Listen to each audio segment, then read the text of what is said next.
ఈరోజు సండే కదా! స్పెషల్‌గా ఏం చేస్తున్నారు? మేమైతే బయటికెళ్ళాలండి. హడావుడిగా అయినా సరే మటన్ కర్రీ చేసుకుంటున్నాము. నేనెలా చేశానో మీకు చూపిస్తున్నాను.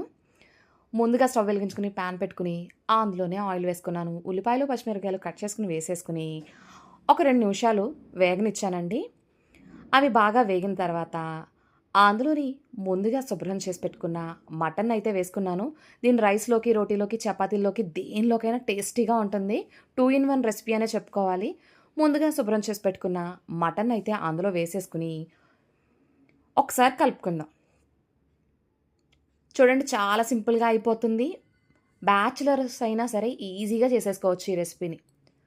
అందులోని ఒక స్పూన్ అల్లం వెల్లుల్లి పేస్ట్, కొద్దిగా పసుపు, రుచికి సరిపడగా కారం వేసి, అందులోని ఇంట్లో చేసుకున్న హోమ్ మేడ్ గరం మసాలా ఒక హాఫ్ స్పూన్ వేసేసాను. కొంచెం ఘాటు ఎక్కువగా ఉంటుంది కదా ఇంట్లో చేసుకుంటే. సో, వేసేసుకుని ఇంకొకసారి మిక్స్ చేసేసుకున్నా. మిక్స్ చేసేసుకుని లేతగా ఉందండి మటన్ అయితే మూత పెట్టేసి ఒక్క 10 నిమిషాలు అలా వదిలేసా. వదిలేస్తే 10 నిమిషాల తర్వాత మూత ఓపెన్ చేసి చూస్తే ఇలా ఉంది.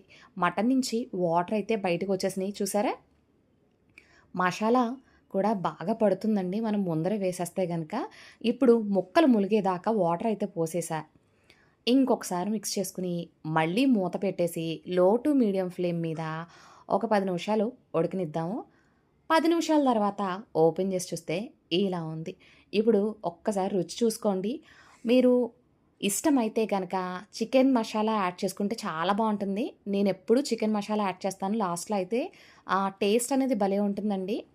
చికెన్ మసాలా యాడ్ చేసేసుకొని, ఇంకొకసారి కలుపుకొని, ఒక్క 2 నిమిషాలు మళ్ళీ ఉడకనిద్దాం.